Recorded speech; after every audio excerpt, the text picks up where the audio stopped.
जय हिंद दोस्तों, स्वागत है आप सभी का एक बार फिर से आपके अपने नवदीप सर के साथ जियोग्राफी के इस सेशन में, जहां हम लोग पढ़ने वाले हैं आज भारत में वनों के बारे में। अच्छा, वन और जंगल, ये दोनों शब्द हम हमेशा से सुनते आए हैं। वन और जंगल के बीच में एक छोटा सा अंतर होता है। जंगल बड़ा छोटा सा एरिया है और वन सरकारों द्वारा घोषित किया जाता है। आप लोग जब संविधान पढ़ते हो, संविधान में आपने पढ़ा होगा कि एक सूची होती है जिसे कहते हैं समवर्ती सूची। आपको पता है ना, समवर्ती सूची का मतलब होता है एक ऐसा विषय जो केंद्र और राज्य दोनों के अंतर्गत आता हो। कॉन्करेंट लिस्ट में जितने भी सब्जेक्ट होते हैं वो सेंटर और स्टेट दोनों के अंडर आते हैं। फॉरेस्ट भी एक ऐसा ही सब्जेक्ट है, यानी कि वन एक ऐसा विषय है जो समवर्ती सूची में है और यह राज्य और केंद्र दोनों के अंतर्गत आने वाला है।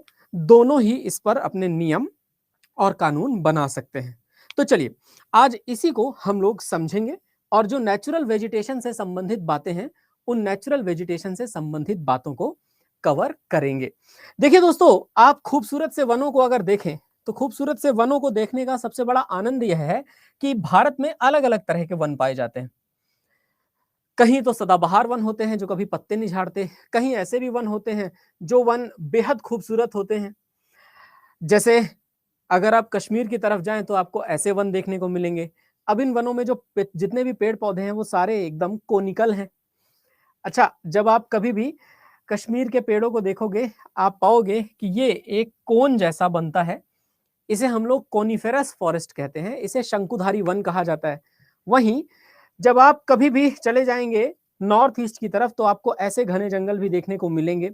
जब आप साउथ की तरफ जाते हैं तो साउथ की तरफ आपको कुछ इस तरीके के पहाड़ देखने को मिलते हैं।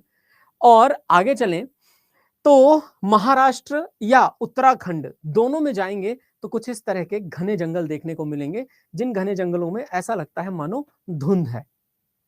ये सब कुछ आपको भारत के अंदर ही देखने को मिलेगा। ये जो खूबसूरत सी जगह हैं, ये सारी की सारी भारत के अंदर ही मौजूद हैं। हम आज पढ़ेंगे कि ऐसा क्यों है, इन सभी चीजों के बारे में। तो चलिए दोस्तों, सबसे पहले हम लोग वनों के बारे में, हमारा संविधान क्या कहता है, इस पर एक चर्चा कर लें और उसके बाद फिर हम लोग थोड़ा सा इस पर डिस्कशन अपना वाला करेंगे। देखो दोस्तों, नेचुरल वेजिटेशन की जब हम चर्चा करते हैं, फॉरेस्ट की चर्चा करते हैं, तो फॉरेस्ट हमारे कॉन्करेंट लिस्ट का सब्जेक्ट है, मैंने ये बता दिया आपको। और यह 7वीं अनुसूची में शामिल है।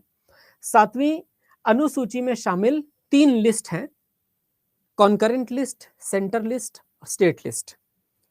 तो देखो दोस्तों, हम अभी संविधान को आप लोगों ने पढ़ा है या नहीं पढ़ा है मुझे नहीं पता इसके बारे में एग्जैक्टली, पर मैं आपको सीधे सीधे ये बताना चाहता हूं कि जब आप कॉन्स्टिट्यूशन को पढ़ोगे ना, तो कॉन्स्टिट्यूशनल प्रोविजंस में, कॉन्स्टिट्यूशन में आपको 7th शेड्यूल मिलेगा।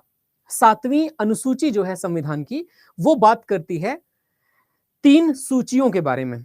तो 7वीं अनुसूची के अंदर 3 सूचियां हैं, एक है संघ सूची, एक है राज्य सूची और एक है समवर्ती सूची। समवर्ती सूची के अंदर वन है, यानी कि फॉरेस्ट दोनों का विषय है। अच्छा, दूसरी बात यह भी याद रखिए कि जब हम भारत की बात करें तो भारत के संविधान में क्या ऐसा लिखा हुआ है कि यह सरकार की जिम्मेदारी बनती है कि सरकार भारत में वनों को संरक्षित करे? तो बिल्कुल लिखा हुआ है ऐसा। हमारा संविधान शुरुआत में तो इस बात को नहीं लिखे हुए था अपने अंदर, लेकिन 1976 में जब 42वां संविधान संशोधन हुआ तो यह बात लिख दी गई कि भारत के संविधान की तरफ से ही भारत में वनों का संरक्षण किया जाना चाहिए। आर्टिकल 48 ए जोड़ा गया था हमारे संविधान में दोस्तों। आर्टिकल 48 ए ये directive principle of state policy, यानी कि राज्य के नीति निर्देशक तत्वों का हिस्सा है, जो ये कहता है कि वन संरक्षित किए जाने चाहिए। क्लियर हुआ सभी को? तो ये पॉइंट तो एकदम क्लियर है। फिर ये तो हुआ हमारे देश का, हमारे संविधान का हमारे प्रति कर्तव्य। हमारा इन वनों के प्रति क्या कर्तव्य है? क्या हमारी भी कोई ड्यूटी है जो इस फॉरेस्ट के प्रति है? तो बिल्कुल है दोस्तों।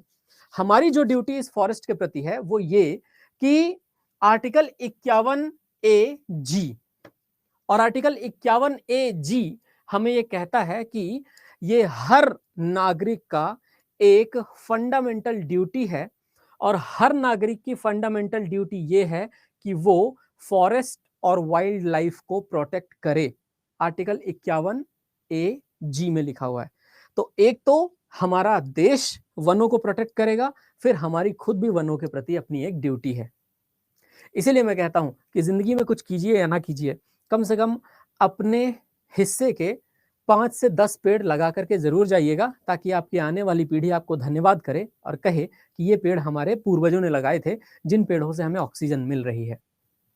ये बहुत आवश्यक चीज है दोस्तों, हमारी भी अपने इस वायुमंडल के प्रति, हमारी अपने पृथ्वी के प्रति और हमारी अपने देश के प्रति भी जिम्मेदारियां बनती हैं, जो हमें निभानी चाहिए। हर चीज देश हमारे लिए नहीं करेगा, हम भी तो देश के लिए कुछ करें, हम भी इस पर्यावरण के लिए कुछ करें। तो पेड़ जरूर लगाएं, है ना। ये बात आप भी मेरी मानते हैं और मेरे ख्याल से आप लोग ऐसा करेंगे भी। बांधवगढ़ राष्ट्रीय उद्यान है मध्य प्रदेश में, वहां पर मैंने एक फोटो खींची थी। ये बेहद खूबसूरत सी फोटो है दोस्तों, और इसमें एक टाइगर है जो लिपटा हुआ है एक पेड़ से। वास्तव में ये खेलने के मूड में रहा है जिस समय ये फोटो खींची गई है। और उसके अलावा वनों की बात ही निराली है। ऐसा कोई व्यक्ति नहीं है जिसको फॉरेस्ट पसंद ना हो। हर व्यक्ति जा करके इन वाटरफॉल्स के किनारे बैठना चाहता है, इनमें अपने पैर डाल करके आराम से प्रकृति के नज़ारे देखना चाहता है, प्रकृति को अंदर से महसूस करना चाहता है। हर व्यक्ति को हरियाली पसंद है, हर व्यक्ति को इस तरह के झरने पसंद है, हर व्यक्ति को वाइल्ड लाइफ पसंद होती है। कोई भी ऐसा इस दुनिया में इंसान नहीं हो सकता जिसको नेचर पसंद ना हो, जिसको प्रकृति पसंद ना हो, है ना। हर व्यक्ति को प्रकृति पसंद होती है। तो चलिए उसी प्रकृति के बारे में थोड़ी सी चर्चा करेंगे हम लोग। तो दोस्तों, हमारा जो सबसे पहला डिस्कशन है, हमारा सबसे पहला डिस्कशन इस बात पर भी आने वाला है कि हम लोग इसके अंदर किन किन चीजों को रखे हुए हैं, जैसे क्या क्या हो सकता है खास और क्या क्या पेड़ पौधों के अंतर्गत आता है। देखिए दोस्तों, जब हम फॉरेस्ट की बात कर रहे हैं, फॉरेस्ट को हिंदी में कहते हैं वन, ठीक है ना। याद रखिए, गवर्नमेंट द्वारा डिक्लेयर्ड एरिया होता है, गवर्नमेंट डिक्लेयर्ड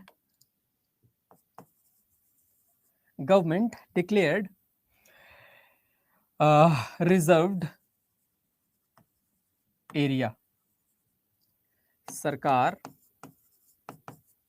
द्वारा घोषित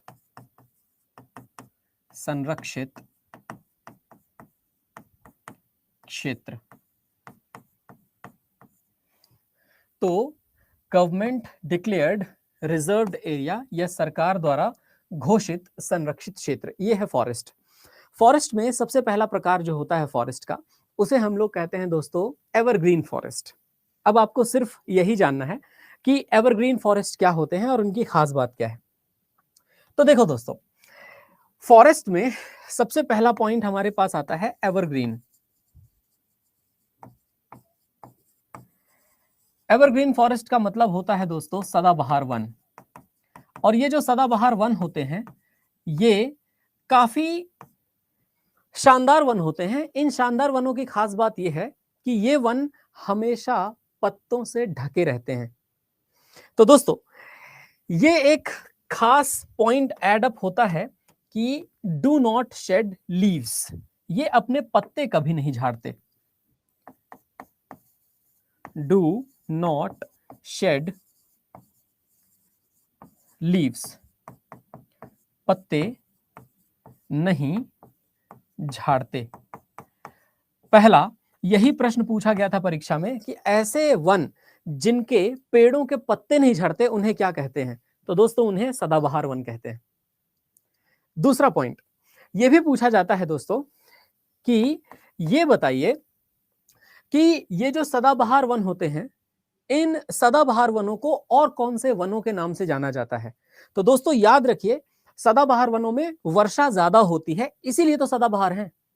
याद रखिए, सारा खेल वनों में पानी का है। जितनी ज्यादा बारिश होगी उतना ही वहां के पेड़ पौधों पर पत्ते होंगे। अगर बारिश ना हो तो पेड़ पौधों पर पत्ते कहां से होंगे। जैसे मध्य प्रदेश में इतनी बारिश नहीं होती, या राजस्थान में इतनी बारिश नहीं होती। राजस्थान में जो रेगिस्तान में पेड़ पौधे होते हैं उनमें इतने बड़े बड़े पत्ते नहीं होते, वहां बेर के, नागफनी के पौधे होंगे। अब नागफनी के पौधे या बेर के पौधों में आप देखिए कांटे ज्यादा होते हैं, और कांटे पत्तियों का ही एक रूप है जो नुकीले बन जाते हैं। कांटा कोई अलग से चीज नहीं होता कुछ भी, कांटा का मतलब पत्ती का वह रूप जो नुकीला हो गया है, पानी बचाना चाहता है, वो कांटा है, थॉर्न। और सोचो, सबसे पहला पॉइंट तो ये हुआ कि ऐसे वन जिनमें खूब बारिश होती हो, इन्हें हम कहेंगे वर्षा वन।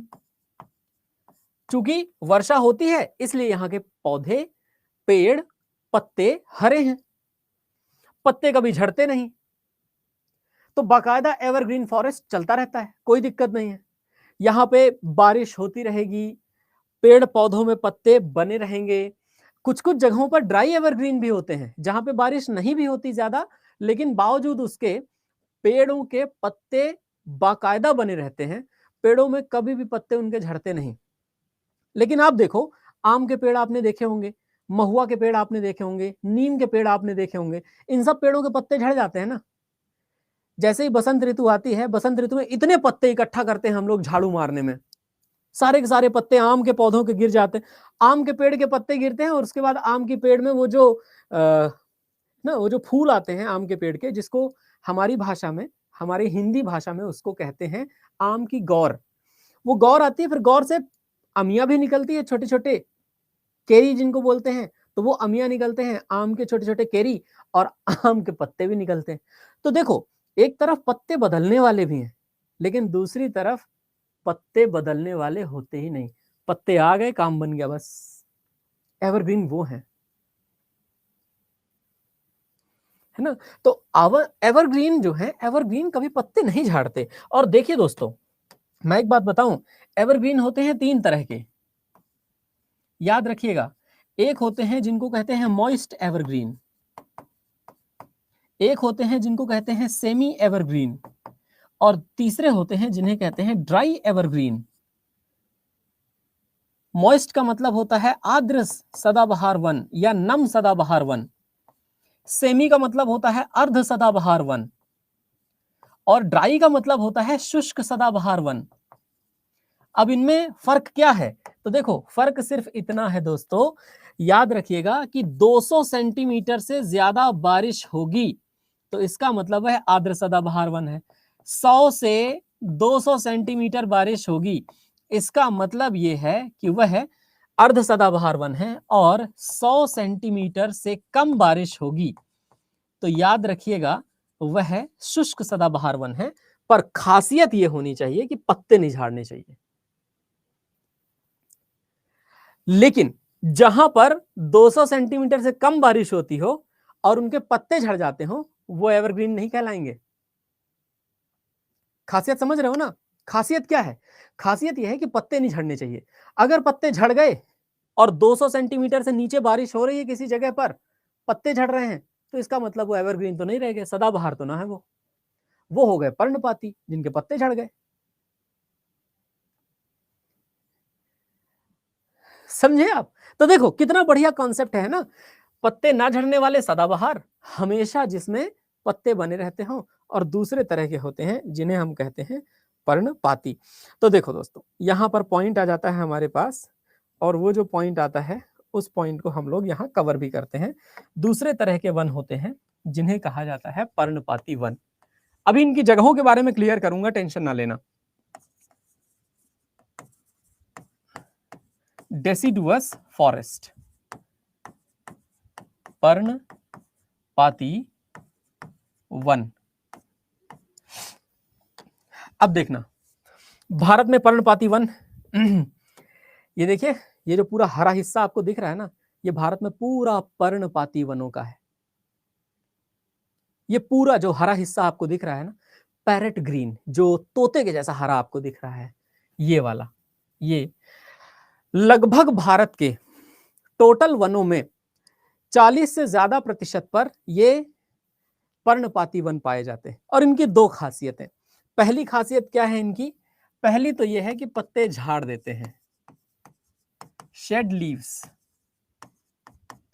पत्ते झाड़ देते हैं।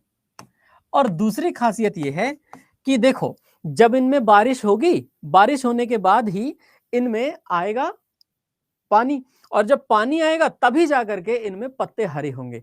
यानी कि मॉनसून का इंतजार करके हरे होने वाले वनों को मॉनसून वन कहते हैं। तो देखो दोस्तों, यहां कंफ्यूजन बहुत ज्यादा हो जाएगा, इसलिए आप लोगों को ऐसे याद रखना है कि मॉनसून वन। अब आप ऐसे याद रखिए, देखिए एवरग्रीन क्या है? एवरग्रीन है रेन फॉरेस्ट।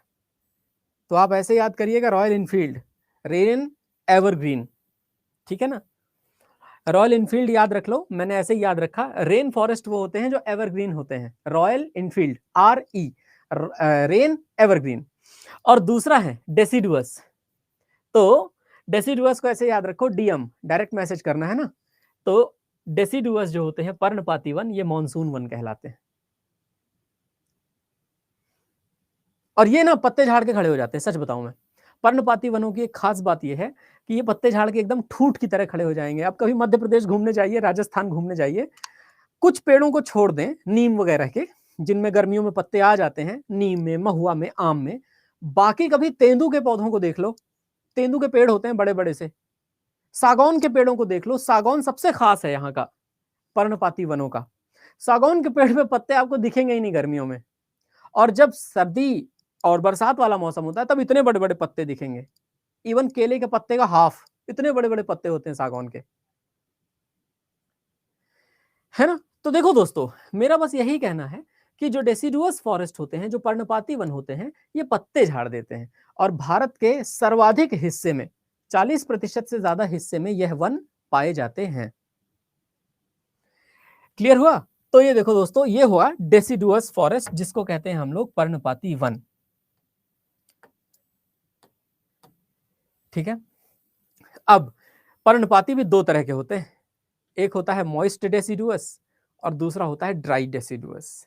तो दो तरीके से हमने यहां पर समझा, एक होता है मॉइस्ट और दूसरा होता है ड्राई। इसमें कोई सेमी नहीं है।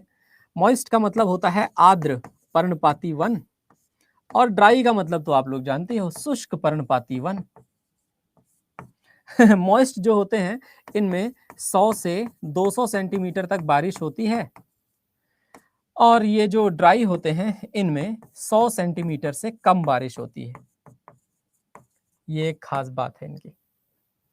पूछा जाता है बारिश के बारे में, सेंटीमीटर में याद रखिएगा। तो अब आप समझ गए कि पहले टाइप का फॉरेस्ट है एवरग्रीन, दूसरे टाइप का फॉरेस्ट है डेसिडुअस। मैं अभी आपको इनके राज्यों के नाम भी बताऊंगा और इनमें कौन कौन से पेड़ पाए जाते हैं, पेड़ों के नाम भी बताऊंगा। मैं आपसे एक निवेदन और करूं, प्लीज मुझसे ये मत पूछ लीजिएगा कि जब मैं कहूं यहाँ पे कि चेस्टनट नाम का पेड़ होता है, तो आप मुझसे ये पूछने लग जाइए कि चेस्टनट क्या होता है, चेस्टनट का क्या उपयोग होता है। ये आयुर्वेद वाले जाने, और तो और हॉर्टिकल्चर वाले जाने, मुझे नहीं पता उसका क्या उपयोग होता है।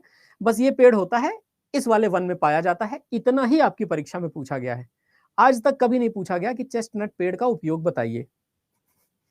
वो जो उपयोगिता पूछी जाती है वो पूछी जाती है साइंस में, तो साइंस वालों से पूछना आप। क्लियर हुआ सभी को? तो चलो देखो दोस्तों, यहां पर आपको एक खास बात क्लियर है कि पर्णपाती वन जो होते हैं, पर्णपाती वनों में 100 से 200 सेंटीमीटर तक बारिश हो तो वो आर्द्र पर्णपाती वन है, और 100 सेंटीमीटर से कम बारिश हो तो वो ड्राई है। क्योंकि 200 सेंटीमीटर से ज्यादा बारिश होगी तो वो तो फिर कभी पत्ते झाड़ेंगे ही नहीं। भारत में मॉनसून हमने पढ़ा था ना, और मॉनसून पढ़ते हुए हमने ये देखा था कि भारत में ये जो हिस्सा है, इस हिस्से में खूब बारिश होती है, क्योंकि बार बार अरब सागर की तरफ से मॉनसून आकर पश्चिमी घाट में टकराता है, इसलिए यहां पर खूब बारिश होती है। तमिलनाडु के कोरोमंडल तट पर भी बारिश खूब होती है, ओडिशा के तट पर बारिश खूब होती है, बंगाल में भी बारिश खूब होती है, और तो और नॉर्थ ईस्ट में भी पर्याप्त बारिश होती है। जहां जहां बारिश खूब है, वहां वहां तो ये सदाबहार वन है, 200 सेंटीमीटर से ज्यादा ही बारिश है। बस जहां सदाबहार वन है 200 सेंटीमीटर से ज्यादा बारिश वाले, उन्हीं के थोड़ा बगल में ये भी होंगे जिसमें 200 सेंटीमीटर से कम बारिश होती होगी। परंतु दोनों पेड़ों की खास बात यही है कि वो पत्ते नहीं झाड़ते। कुल मिला के मुद्दा यही है, चाहे 3000 सेंटीमीटर बारिश हो जाए, अगर पत्ते झाड़ रहा है वो गर्मी में, इसका मतलब वो डेसिडुअस होगा। पत्ते नहीं झाड़ने चाहिए, पत्ते झाड़ा मतलब डेसिडुअस, पत्ते नहीं झाड़े मतलब एवरग्रीन, बात खत्म। क्लियर हो ना सभी को? अब देखना, हाँ, इसके बाद जो अगला पॉइंट है, वो अगला पॉइंट मैं आप सभी को बताना चाहता हूं। अगला पॉइंट ये आता है कि भाई बारिश से ही सब कुछ डिसाइड हो रहा है। 200 सेंटीमीटर से ज्यादा बारिश थी तो सब कुछ सदाबहार था। 200 सेंटीमीटर से जैसे ही नीचे आते गए, 100 सेंटीमीटर और 100 सेंटीमीटर से नीचे गए तो हम लोगों को पर्णपाती वन दिख गए, यानी कि पत्ते झाड़ देने वाले। अभी नुकीले पत्ते वाले नहीं मिले हैं। नुकीले पत्तों का मतलब होता कांटे। बताया था ना कि जहां पे रेगिस्तान होता है, जहां बारिश कम होती है, वहां पे पौधों की जो पत्तियां होती हैं वो पानी को बचाने के लिए नुकीली हो जाती हैं। पत्तियां ही नुकीली होती हैं तो कांटा बनती हैं। खजूर का पेड़, खेजड़ी का पेड़, बेर का पेड़, इनफैक्ट नीम का भी ऐसी ही जगहों पर पाया जाता है। पर आप देखो ना, जो झाड़ियां होती हैं जिनको श्रब कहते हैं, वो झाड़ियां खूब पाई जाती हैं रेगिस्तान के इलाकों में। ठीक, अब मेरा एक पॉइंट जरूर समझिए। यहां पर मैं आपको यह कहना चाह रहा हूं कि जहां 70 सेंटीमीटर से या 50 सेंटीमीटर से कम बारिश होती है उनको कहते हैं थॉर्न फॉरेस्ट। थॉर्न फॉरेस्ट का मतलब होता है कांटेदार वन। इनको क्या कहते हैं? इनको कहते हैं कांटेदार वन। और ये कांटेदार वनों की खास बात यह है कि 50 सेंटीमीटर से कम वर्षा, less than 50 centimetre of rainfall throughout the year. दूसरा पॉइंट ये भी याद रखिए कि बड़ा ही स्कैंटी वेजिटेशन होगा। स्कैंटी वेजिटेशन, इसका मतलब होता है कम वनस्पतियां।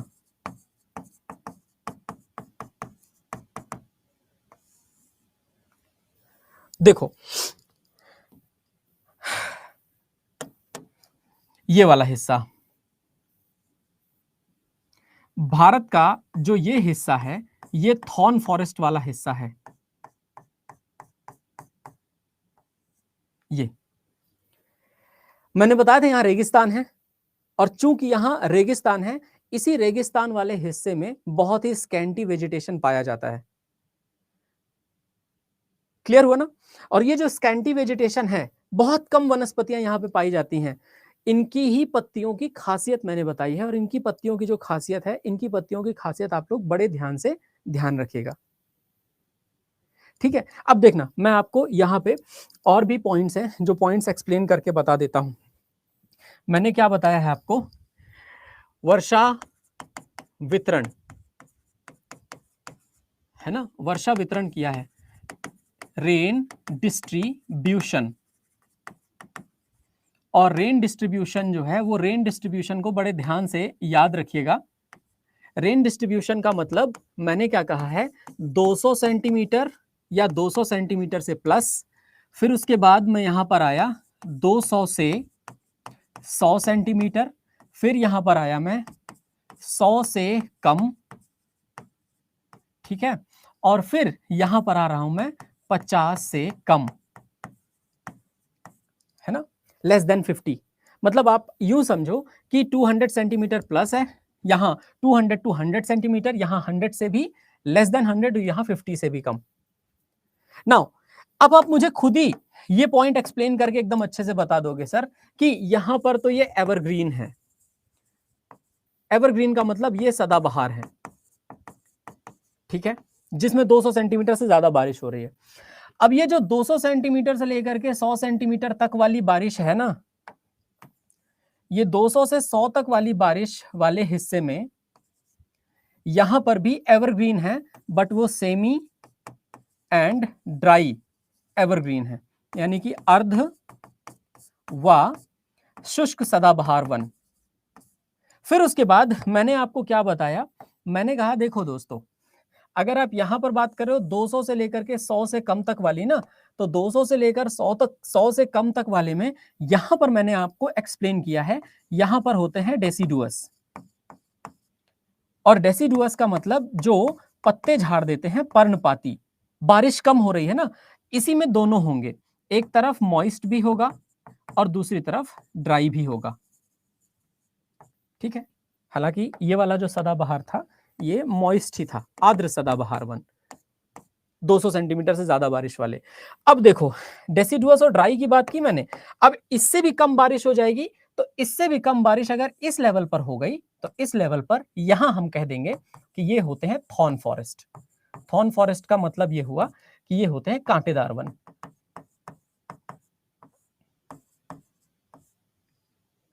मतलब समझ रहे हो ना आप क्या हो क्या रहा है, धीरे धीरे धीरे धीरे धीरे धीरे करके जैसे जैसे बारिश कम होती जा रही है वैसे वैसे आप देखिए कि जो पेड़ हैं उन पेड़ों के पत्तों की क्वालिटी बदलती जा रही है। क्लियर हुआ? ठीक है, तो यहां पर मैं एक पॉइंट यहां पर एडअप कर देता हूं, वो आप लोग यहां से ध्यान रखिएगा। क्लियर हुआ? अब आप सभी को क्लियर हो गया ना कि यहां जैसे जैसे आप नीचे की तरफ आते जाओगे वैसे वैसे नीचे आते आते आपको अलग अलग तरह के फॉरेस्ट मिलेंगे।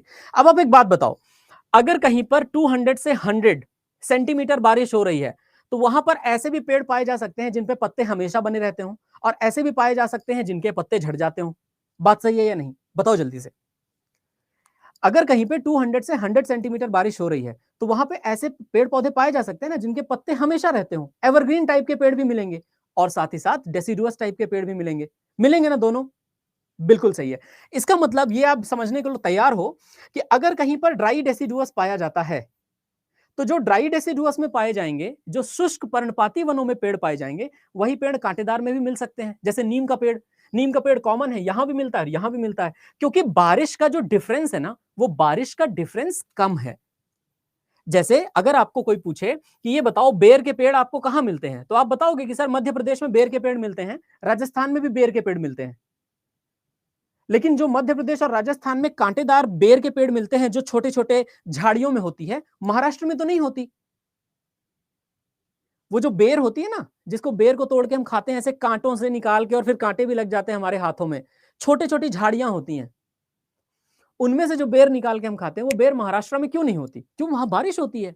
केरला में क्यों नहीं होती है वो बेर? कर्नाटक में क्यों नहीं होती है? वो मध्य प्रदेश में ही क्यों होती है? उत्तर प्रदेश में ही क्यों होती है? रीजन समझे आप? मतलब जहां पर भी पहाड़ हैं, मैं एग्जाम्पल दे रहा हूं आपको, मध्य प्रदेश का इसलिए दे रहा हूं बिकॉज एमपी में सबसे ज्यादा फॉरेस्ट है, सबसे ज्यादा फॉरेस्ट रिजर्व्ड एरिया जो है वो मध्य प्रदेश है, आपको पता ही है। सबसे ज्यादा डेंसिटी मिजोरम में है। तो मेरे ख्याल से आप लोगों को यह क्लियर हो गया है कि जो पेड़ पौधे यहां पाए जाएंगे वो दोनों तरह के हो सकते हैं, पत्ते झाड़ने वाले भी, पत्ते ना झाड़ने वाले भी। यानी जो पेड़ पौधे यहां पाए जाएंगे वो दोनों एक तरह के हो सकते हैं, जो कि डेसिडुअस ड्राई भी हो सकते हैं और थॉर्न फॉरेस्ट के भी हो सकते हैं। हाँ, ये जरूर है कि जैसे रेगिस्तान में जो कैक्टस पाया जाता है वो जनरली कैक्टस आपको यहाँ के मॉइस्ट या ड्राई डेसिडुअस में नहीं मिलेगा, पर शुष्क पर्णपातियों में कैक्टस की एक प्रजाति मिलती है, एलोवेरा कहते हैं उसे। आप लोग एलोवेरा को तोड़ते हो, एलोवेरा को लेके ऐसे घिसते हो, वो भी तो कैक्टस जैसा ही होता है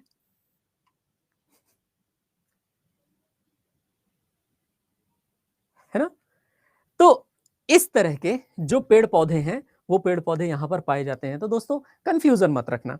चलिए अब थ्योरी की ओर चलते हैं। थ्योरी के बाद हम कुछ क्वेश्चंस भी आपको करवाएंगे, जिन क्वेश्चंस के माध्यम से आपको ये पता चलेगा कि पुराने वर्षों में क्या क्या क्वेश्चन पूछना पॉसिबल हुआ है हमारे जो एग्जाम्स हुए हैं उन एग्जाम्स में। ठीक है दोस्तों, तो देखिए सबसे पहले आगे की तरफ बढ़ते हुए हम लोग हमारे इस पहले क्वेश्चन की ओर आते हैं दोस्तों, और ये पहला क्वेश्चन हमसे ये पूछता है, हाँ, इनमें से कौन सा ऐसा फॉरेस्ट है जिसके टॉल स्टेटली ट्रीज होते हैं with needle like leaves and downward sloping branches, सुई के पत्तों और नीचे की ओर झुकी हुई शाखाओं के साथ किन वनों में लंबे आकार के पेड़ होते हैं? ये क्वेश्चन पूछा गया है एग्जाम में। ठीक है, रुक जाओ, आप एबीसीडी मत लिखो, मैं बता रहा हूं ना इसका आंसर, आपको अपने मन में उत्तर देना है बस, आप मत लिखो एबीसीडी। सीजनली ड्राई ट्रॉपिकल नहीं हो सकता, ट्रॉपिकल डेसिडुअस नहीं हो सकता, मेडिटेरेनियन फॉरेस्ट नहीं हो सकता, कोनीफेरस हो सकता है? Yes, coniferous. क्यों होते हैं कोनिफेरस, मैं बताता हूं आपको। बिकॉज ऑफ दिस, ये देखिए, अगर आपको नहीं पता तो आप इस पेड़ का शेप देख लो।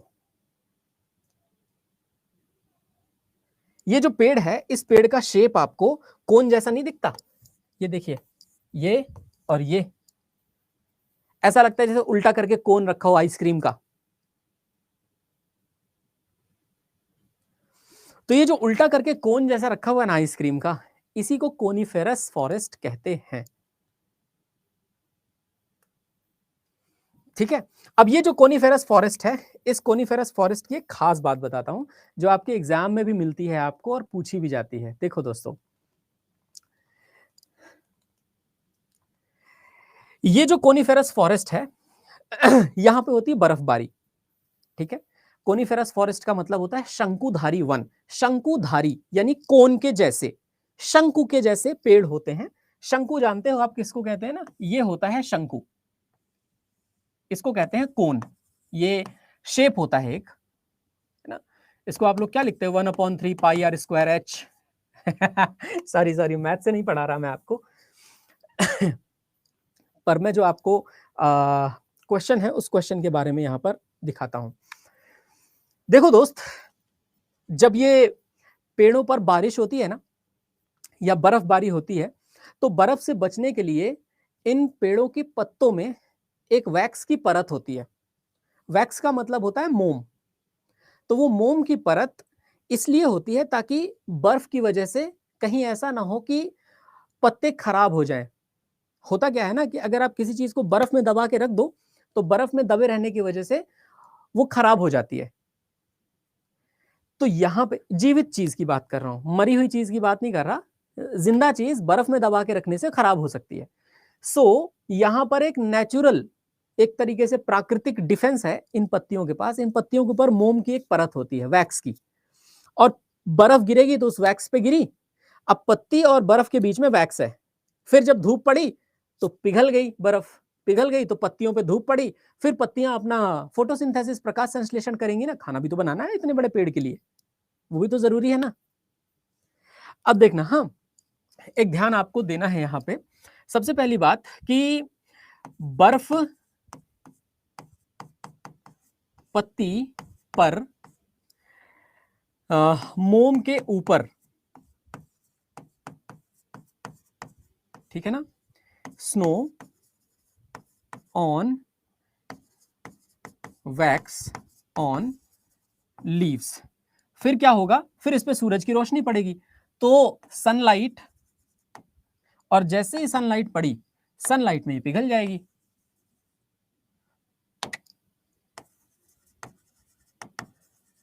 सनलाइट में मोम भी बर्फ के साथ पिघलेगी। ठीक है, तो याद रखिएगा, wax will melt along, wax will melt along snow. अब देखो होता क्या है कि जब वो पत्ते के ऊपर की जो मोम है वो भी पिघल जाएगी और वो उस बर्फ में मिल जाएगी, जो बर्फ उसके ऊपर पड़ी हुई थी, तो ये जाके मिट्टी पे जब गिरेंगे तो जो मिट्टी होती है उसमें मिक्स हो जाती है ये मोम, और इस वजह से मिट्टी का उपजाऊपन कम हो जाता है। ये जो नई तरह की मिट्टी बनती है, इस नई तरह की मिट्टी को हम लोग कहते हैं पेडजोल। क्या कहते हैं इसे, पेडजोल कहते हैं। तो याद रखिए कि यहां पर एक पॉइंट ऐड होगा बहुत बढ़िया सा, कि मिट्टी में, मिट्टी का उपजाऊपन या फर्टिलिटी खत्म। ठीक है ना, तो याद रखिएगा, fertility, fertility of soil will go down. और जैसे ही fertility of soil will go down, ये जो पूरी प्रक्रिया है, इस पूरी प्रक्रिया को एक नाम दिया जाता है दोस्तों, और इस प्रक्रिया को नाम देते हैं हम लोग, इसे कहा जाता है पैडजोलाइजेशन। यूपीएससी का पूछा हुआ प्रश्न है ये। हिंदी में कहा जाता है इसको पैडजोलीकरण। तो जो मृदा होती है उस मृदा को कहा जाता है पैडजोल मृदा, यानी कि जो सॉइल होती है उस सॉइल को हम लोग कहते हैं पैडजोल, पैडजोल कहा जाता है। और आपके परीक्षा में पक्का पूछेगा इस तरह का प्रश्न। तो समझ गए ना आप कि याद रखिए जहां जहां पर खूब बड़े बड़े पर्वत होते हैं, जहां बर्फबारी होती है, उन्हीं बर्फबारी वाली जगहों में ही इस तरह के कोनिफेरस फॉरेस्ट पाए जाते हैं। और ये कोनिफेरस फॉरेस्ट के ऊपर की मोम पिघलती है बर्फ के ऊपर सूर्य का प्रकाश पड़ने से, और फिर ये जिस मिट्टी में गिरेगी उस मिट्टी को भी खराब कर देगी। इसलिए वो पैडजोलाइजेशन की प्रक्रिया है और वो मिट्टी खराब होकर के पैडजोल बन जाती है। क्लियर हुआ सभी को?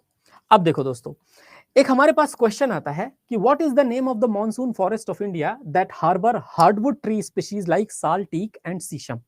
देखो दोस्तों, भारत के मॉनसून जंगल, अब मैं मॉनसून जंगल ऑलरेडी बता चुका हूं, डीएम, डीएम मैंने ट्रिक दे दी थी आपको। डीएम का मतलब होता है डेसिडुअस मॉनसून।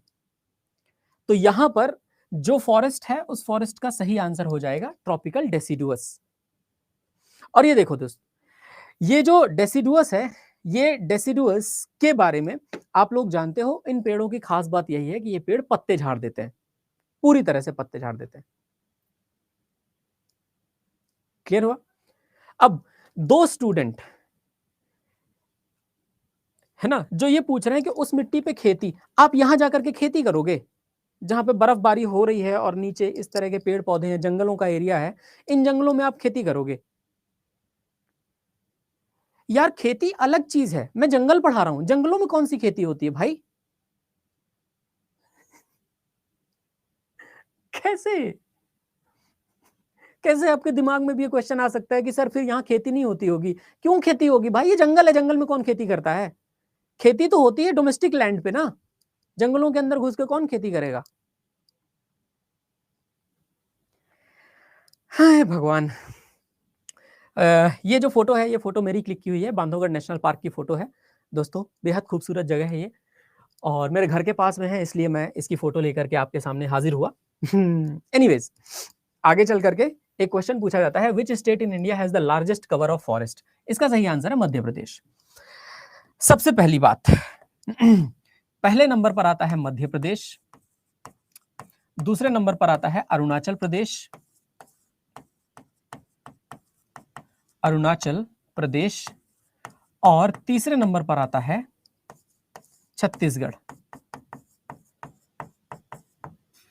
अगर हम बात करें एरिया वाइज फॉरेस्ट की,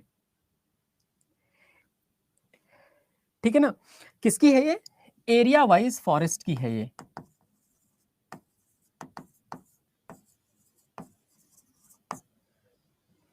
प्रशांत, अगर आपके अंदर एटिकेट्स नहीं है तो आप अपने आप को संभाल के भी रख सकते हो, या चाहो तो मेरी क्लास में ना आना भी आपके लिए बढ़िया होगा। मैं आपको व्यक्तिगत रूप से कहना चाहता हूं, मैं अहमदाबाद में 2 साल रह करके पढ़ाया हूं, पर मैंने बदतमीजी कभी नहीं देखी स्टूडेंट्स के अंदर। आप यहां पर आकर के पहला मैसेज ये कर रहे हो कि अहमदाबाद से कौन कौन है यहाँ पे। सीरियसली यहाँ पे लोग ये बताने के लिए आए हैं कि अहमदाबाद से कौन कौन है, या लोग पढ़ने के लिए आए हैं यहाँ पे? ये बताइए, बदतमीजी करनी आपने शुरू की कि नहीं की? इस ग्राउंड पे मैं आपको क्लास से रिमूव करवा सकता हूं, पर उसके बावजूद मैं आपको अलाउ कर रहा हूं और आप क्लास में हो। मूर्खता का परिचायक होना आवश्यक है, मैं मानता हूं हमारे अंदर का बच्चा जिंदा होना चाहिए, लेकिन उसको इस स्तर पर मत ले जाइए कि सामने वाले के आंखों में इमेज ही ऐसी बन जाए। शुरुआत आपने की है ना इस बात की, या नहीं की है? ये बताइए, क्या इस बात का कोई रेलेवेंस है कि आप चलती हुई क्लास में आकर के पूछें कि यहाँ पर अहमदाबाद से कौन कौन है? सभी ने पैसे दिए हैं इस पेड क्लास को पढ़ने के लिए। जस्ट बिकॉज आपके अंगूठों में शक्ति है कि आप मैसेज टाइप कर सकते हैं, इसका मतलब ये नहीं कि आप कुछ भी टाइप करते रहें।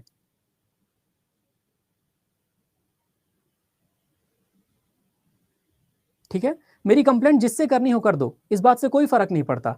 बस आपको मूर्खता नहीं करनी है, आप चुपचाप शांत बैठ सकते हैं और लास्ट के 10 मिनट में प्रश्न पूछ सकते हैं, इतना आपको हमेशा अलाउड है। वापिस आए दोस्तों, मध्य प्रदेश, अरुणाचल प्रदेश और छत्तीसगढ़, ये तीनों एरिया वाइज फॉरेस्ट आपको दिखाते हैं। नंबर 1 पर मध्य प्रदेश, नंबर 2 पर अरुणाचल प्रदेश, लेकिन एरिया वाइज है दोस्तों। मजेदार बात यह है कि ये तो हुई क्षेत्रफल की बात। किसकी बात हुई? ये ये बात होती है क्षेत्रफल की, एरिया। अगर आपसे कोई ये पूछे कि ये बताइए डेंसिटी के मामले में नंबर 1 कौन सा प्रदेश है, डेंसिटी का मतलब होता है कि हम घनत्व की बात कर रहे हैं, और अगर घनत्व की बात की जाए तो याद रखिए घनत्व सबसे ज्यादा कहां होता है, तो मिजोरम। मिजोरम में 86% के आसपास का हिस्सा, पहले 84% था ये, पर मिजोरम का 86% के आसपास हिस्सा डेंसिटी ऑफ फॉरेस्ट है ये। ठीक है, क्लियर हुआ सभी को?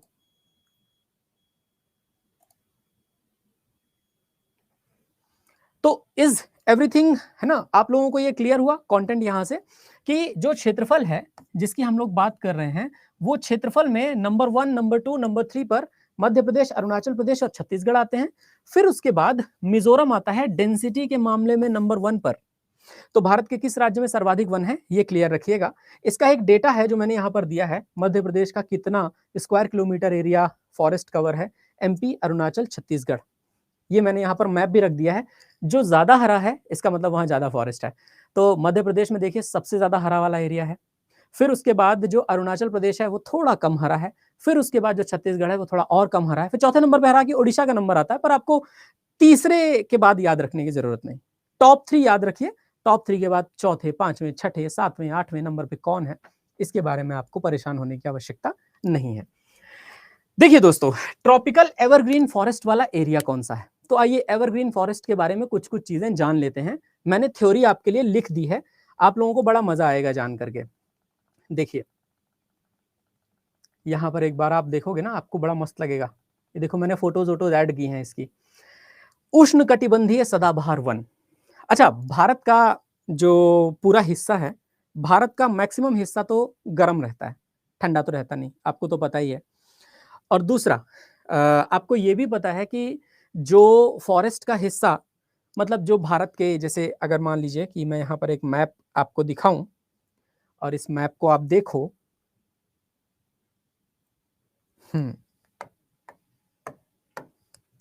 ये देखना, हाँ ये देखो डियर, यहां पर आप सभी लोग देखो, ये जो हरा वाला हिस्सा है ना, केवल इस हरे वाले हिस्से को छोड़ दो आप, सिक्किम, अरुणाचल तक के हिस्से को, इसके ऊपर, इसके नीचे वाला जो भारत है ये ट्रॉपिकल है। ट्रॉपिकल का मतलब ये है कि यह उष्ण कटिबंधीय है, यहां पर गर्मी होती है भाई। कैसा है ये, उष्ण कटिबंधीय क्षेत्र है ये ट्रॉपिकल है, ठीक है ना।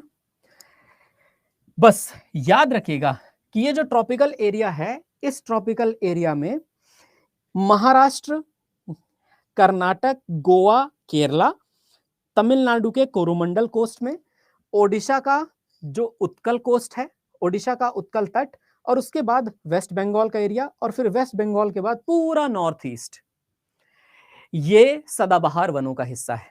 तो मैं ये कहना चाहूंगा कि यहां पर आपके लिए बाकायदा मैं हैचेड लाइन बना देता हूं, और ये हैच्ड लाइन से आपको क्लियर हो जाएगा कि ये सर बात कर रहे थे सदाबहार वनों की। किसकी बात कर रहे थे दोस्तों, ये सदाबहार वनों की बात कर रहे थे, ठीक है। तो ये हो गए सदाबहार वन।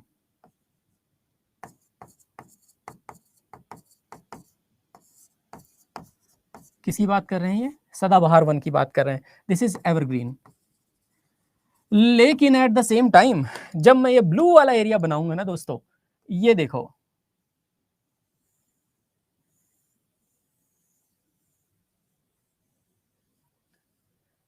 तो ये वाला जो एरिया है, ये वाला एरिया आप याद रखिएगा, ये डेसिडुअस है, ये पत्ते झाड़ने वाला है, इसको कहते हैं पर्णपाती वन। इसे क्या कहा जाता है दोस्तों, इसे पर्णपाती वन कहा जाता है।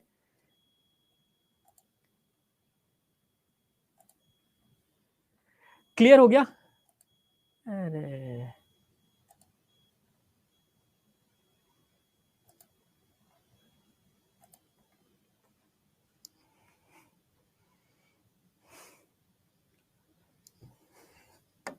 चलिए अब आगे चलते हैं। आगे चल करके एक नए, अच्छा यहां तक समझ गए सभी लोग? ये बताओ दोस्तों, सभी को ये समझ में आ गया? अब आप अपने डाउट पूछ सकते हो, साथ ही साथ जब आप अपने डाउट पूछते रहोगे तो हम उसका रिप्लाई भी करते रहेंगे। आप लोग डाउट अपने पूछते रहिए। मैं यहाँ पर बस फटाफट से बता देता हूँ। ये देखो दोस्तों, यहाँ पे सब कुछ लिखा है। 200 सेंटीमीटर से अधिक वार्षिक वर्षा यानी नम सदाबहार वन, मॉइस्ट एवरग्रीन फॉरेस्ट। ये देखेगा नम सदाबहार वनों में रोजवुड, महोगनी, एनी, इबोनी नाम याद कर लीजिए। इसके बारे में मत पूछिए ये क्या होते हैं, इन पेड़ों की प्रॉपर्टी क्या होती है, ये पेड़ क्या होते हैं, कैसे होते हैं, ये आप जो है आप इस पे परेशान मत होना। ये होते हैं सारे के सारे पेड़, एनी, इबोनी, महोगनी। ये देखो, ये सदाबहार वनों के पेड़ हैं, रोजवुड के। ठीक है, देखो ये क्या होता है, आप में से कोई बता सकते हो? आप में से कोई बता सकता है ये क्या है? जैसे ये जैक फ्रूट होता है। जैक फ्रूट का मतलब होता है कटहल, आपने सुना होगा। ये जामुन होती है, जामुन को जामुन ही बोलते हैं शायद इंग्लिश में, या ब्लैकबेरीज बोलते हैं। नहीं, ब्लैकबेरी नहीं होती मेरे ख्याल से। क्या होता है? जामुन होता है, ब्लैकबेरी होता है, बेरीज बोलते हैं, बट समथिंग लाइक दैट, है ना?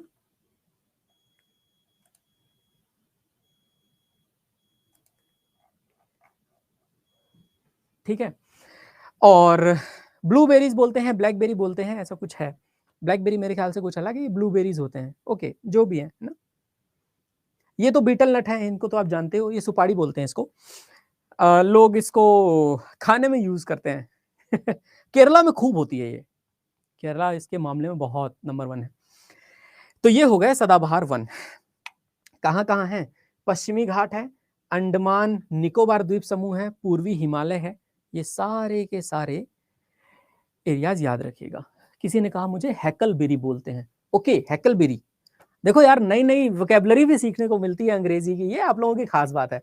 अर्ध सदाबहार वन क्या है? Such forest have a mixture of moist evergreen and moist deciduous trees. Main species are white cedar, hollock और कैल वगैरह के पेड़ पाए जाते हैं। ये dry evergreen forest, dry evergreen forest कहां पाया जाता है? तो दोस्तों इसका एक सही आंसर है उत्तराखंड। उत्तराखंड का जो तराई एरिया है, जो निचला क्षेत्र है, उत्तराखंड का तराई रीजन, है ना? उत्तराखंड का तराई क्षेत्र। क्लियर हुआ? ये है। तो अच्छा हाँ, तराई जो शब्द लिखा हुआ है ना, तराई शब्द में कंफ्यूज मत होइएगा। तराई का मतलब होता है, तराई का मतलब जैसे उत्तराखंड का तराई मतलब तराई वो कंकड़ पत्थर वाला एरिया होता है, छोटे छोटे जो कंकड़ होते हैं, पेबल्स वाला। सबसे ऊपर की तरफ भाभर वाला एरिया होता है, भाभर के नीचे वाला तराई एरिया होता है। तो वहां पर इस तरह के पेड़ पाए जाते हैं। दूसरा एक पॉइंट है ये कि sir how the vegetation of transitional area ecotone area where two vegetation changes. मैंने बताया था ना, उसी के लिए कह रहा था मैं आपसे जब रेन डिस्ट्रीब्यूशन के बारे में बताया ना Anshuman, exactly same thing I wanted to explain कि एक पेड़ जो एक वन में पाया जाता है वो उसी से कम वर्षा वाले वनों में भी पाया जा सकता है। But you want find like this कि रबर का पेड़ 200 प्लस सेंटीमीटर की बारिश में है और वही रबर का पेड़ आपको मिल जाएगा स्कैंटी वेजिटेशन, मतलब कि वो आपको रबर का पेड़ मिल जाएगा रेगिस्तान में। ऐसा नहीं होता। ठीक है, क्लियर हुआ?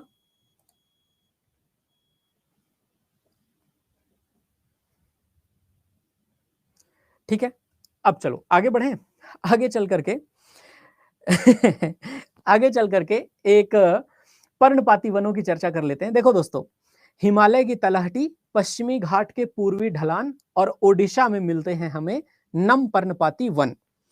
ठीक है, 100 से 200 सेंटीमीटर का बारिश, और नम पर्णपाती वनों में सागौन का पेड़, साल का पेड़, शीशम का पेड़, हुर्रा, महुआ, आंवला, सेमल, कुसुम, इन सभी के पेड़ पाए जाते हैं। मेनली चंदन का पेड़ भी पाया जाता है। तो सैंडलवुड कभी भी याद रखिए एवरग्रीन का हिस्सा नहीं है। सैंडलवुड जो है, sandalwood is the part of deciduous forest. ठीक, अच्छा देखो दोस्तों, एक क्वेश्चन पूछा जा रहा है कि सर मैप को कैसे पढ़ें? मैप को पढ़ना नहीं है, जो मैं आपको यहाँ पर ये एक्सप्लेनेशन दे रहा हूँ ना, इसी एक्सप्लेनेशन को आपने देखना है कि सर ने बताया था कि ट्रॉपिकल एवरग्रीन फॉरेस्ट वाला एरिया ये है। तो हम एक काम करते हैं, सर के बताए हुए नोट्स के हिसाब से पूरे के पूरे स्टेट्स को देख लेते हैं। अगर कोई कंफ्यूजन होती है तो कंफ्यूजन के बाद आप ये हमारा नोट्स रेफर कर लो, क्योंकि मैंने सारे एरियाज लिख दिए हैं। ये देखो, सभी तरह के वनों के बारे में लिखा है जो आपको समझाया है ना, और साथ ही साथ मैंने इसमें ये भी ऐड कर दिया है, जैसे ड्राई डेसिडुअस है, शुष्क पर्णपाती है, मध्य प्रदेश, गुजरात, आंध्र प्रदेश, कर्नाटका और तमिलनाडु। 70 से 100 सेंटीमीटर के बीच में बारिश होगी शुष्क पर्णपाती वनों में।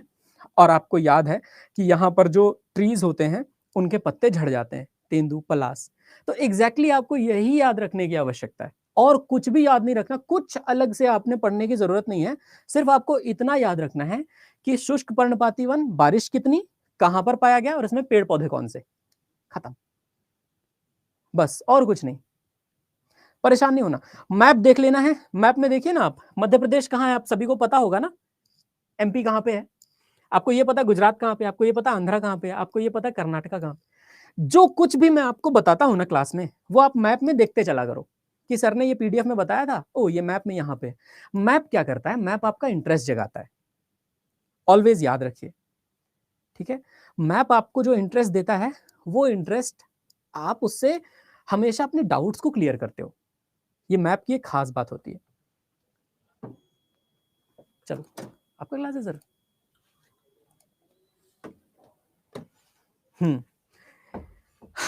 Any special feature of coniferous forest. Coniferous forest का पेट्रोलाइजेशन मैंने बताया ना आपको, उसके अलावा स्पेशल फीचर्स क्या है? स्पेशल फीचर्स ये हैं कि यहाँ पे स्नोफॉल होता है, इसलिए इनके जो पत्ते हैं उतने ज्यादा चौड़े नहीं होते। जैसे एक क्वेश्चन है, ये पूछा जाता है कि जो सदाबहार वन होते हैं, एवरग्रीन फॉरेस्ट, इनके पत्ते चौड़े होते हैं, बारिश ज्यादा होती है। क्वेश्चन बड़े बढ़िया से ट्रिकी तरीके से पूछा गया कि कौन से वन हैं जिनमें घास नहीं पाई जाती, और सदाबहार वनों में पत्ते इतने चौड़े होते हैं कि सूरज की धूप कभी जमीन तक पहुंचती ही नहीं है। और अगर पेड़ घने हैं, पत्ते इतने चौड़े हैं कि सूरज की धूप कभी भी जमीन पे नहीं पहुंचेगी, तो जमीन में जो घास है वो फोटोसिंथेसिस कर ही नहीं पाएगी। और अगर प्रकाश संश्लेषण नहीं कर पाई, तो ऐसी स्थिति में, प्रकाश संश्लेषण ना कर पाने की स्थिति में, घास होगी ही नहीं, ठीक है। हाँ, ड्राई डेसिडुअस में वही पेड़ होते हैं जिनके बारे में मैंने बताया आपको। ये देखिए, तेंदू के, पलास के, अमलतास के, बेल, खैर, एक्सलवुड वगैरह वगैरह। तेंदू याद रखिएगा, बस ये पूछा जाता है, बाकी आपको अलास पलास के बारे में क्या ही पूछा जाएगा। मणिकांत दास, आप क्लास छोड़ दो, आपका पता है कुछ कुछ प्रॉब्लम हो रहा है आपकी क्लास में होने की वजह से। हाँ भाई, वो चला गया हमारा चीता प्रशांत, जिसका नाम है, नाम तो उसका प्रशांत है, लेकिन वो तो फायर आदमी है यार। कहाँ चले गए प्रशांत भाई हो? चलो चला गया यार लग रहा है, शिकायत करने गया होगा। चलो कर लेने दो उसको, खुश हो जाए वो भी शिकायत करके।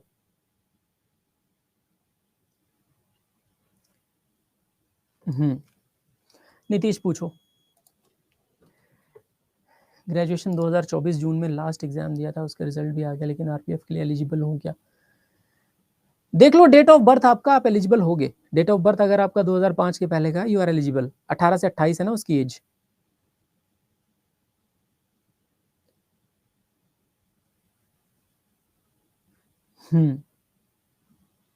चलिए,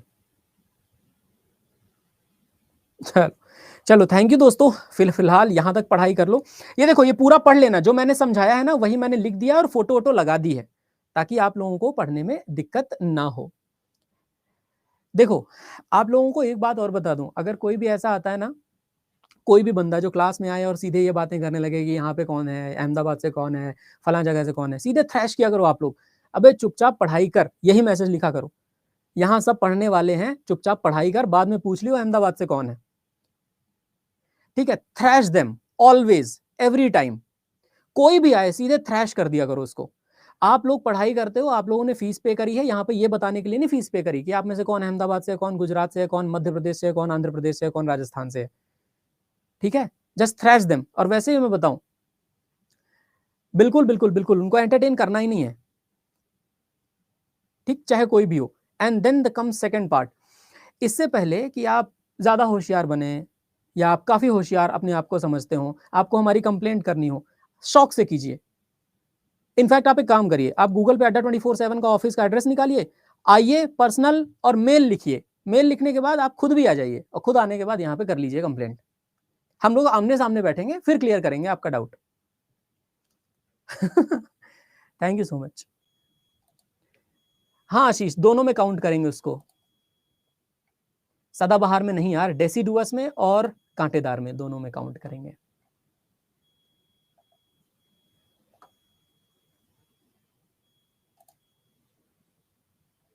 चलो बाय बाय।